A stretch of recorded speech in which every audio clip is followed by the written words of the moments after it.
Hey guys, Wantrapneur here for episode whatever this is for um, networking while not working, talking about Wantrapneur versus entrepreneur. And this is going to be a very interesting topic because I know that people will debate this, but I think that the right people will give the right answers. But the question is whether you are entrepreneurial or wantrapreneur. And I've heard a few people actually talk about this. And I kind of look back at my personal journey. I became an entrepreneur way before entrepreneur was cool. Entrepreneur meant that you couldn't get a job, or that you basically was kind of like a failure in your family. I don't know the actual definition. I'll probably look it up in a bit. But from what I understand, the definition of entrepreneur is problem solve for hire, right?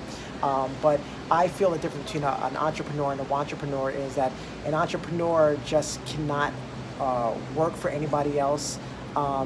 Just has to do their thing. Is just kind of really passionate about what they're doing.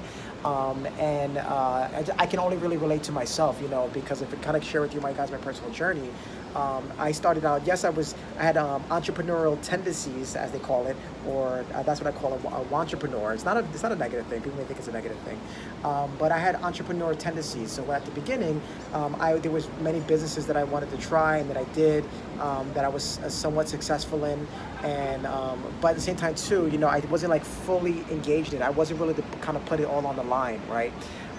And I think that when you look at entrepreneur and difference between an entrepreneur and a wantrapreneur is that an entrepreneur just pretty much says, you know what, whatever it takes, right? Tony Robbins says WEIT, whatever it takes. And I just kind of looking back at my life, 2005 is when I really started embarking on the entrepreneur journey. I had entrepreneurial tendencies before that, but that was where I kind of made a decision to just kind of put it all on the line. I learned things. There's a saying that says, once the mind expands, it can never go back. And that's what happened to me, actually, is that, I may have been working a job at the time and also kind of running a business, doing a business. I actually, my first true business that I owned was a retail store in Jersey City. And I was basically working there till about 2 o'clock, and then I was going to work from 4 to 12 at my job. So I was getting home 1 o'clock in the morning, right? And that's when I was introduced to mentors that kind of share with me their philosophies.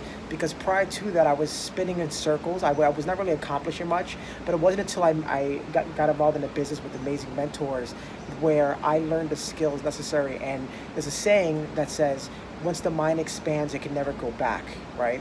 So I could say that's really where my entrepreneur spirit kicked in, and I became an entrepreneur because I just kind of did whatever it takes. And I would say from 2005 to 2008 wasn't easy. Struggled, didn't make a crazy amount of money. 2008 was horrible. For those of you that survived 2008, you know what I'm talking about.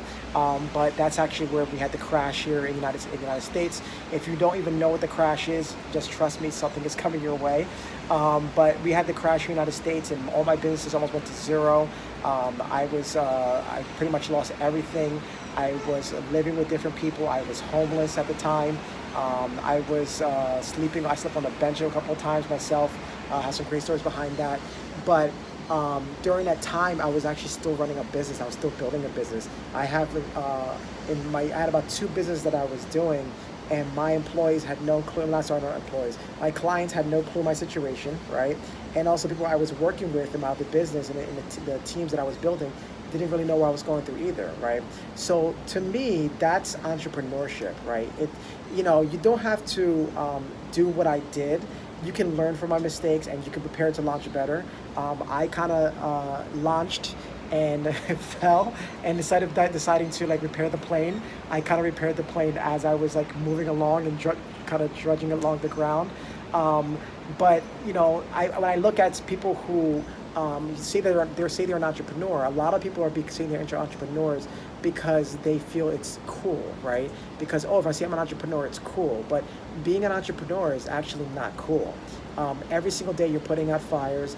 Every single day you're dealing with successes, failures, non-paying clients, all those great things. And unfortunately, most people don't have the guts. Most people don't have what it takes to go pro. right? To become a professional entrepreneur, to become an actual entrepreneur. So nothing against it. I think it just really takes self-awareness. Self-awareness of actually knowing where you are and how much you're willing to sacrifice. You know, are you willing to cut down your costs? Are you willing to have roommates for a few years just to cut down your costs so you can build your dream? Are you willing to not live in the place that you want to live right now so that you can have what you want years from there? That is a definition of an entrepreneur and somebody who really has an entrepreneurial spirit. So yes, you may be making money on the side, you're hustling, and that's awesome. But you know, if you don't take that leap, that's a difference between a wantrapreneur and an entrepreneur, because the entrepreneur takes that leap and just figures it out. And everybody that I've known that's had massive success has had massive downfalls. Unfortunately, they don't talk about them, all of them. And I'm not saying you have to have that that same. I'm not saying that you have to have the same results. But at the same time too, is you cannot win big. You cannot have the entrepreneurial life and be able to do what you want when you want without making those sacrifices. That's just pretty much how it works, guys. So which one are you? Are you a wantrapreneur? Are you an entrepreneur? Either way, both are great. If you're a wantrapreneur, you know, I would love to chat with you and see how we can take it to the entrepreneur level. And if not, you know, hey, if you got a side hustle, just call it what it is. It's a side hustle, right? So with that said, guys, love to hear your feedback. I know I'm going to get a lot of debate over this video, but just sharing some of my thoughts on the wantrapreneurs versus entrepreneurs. Take care.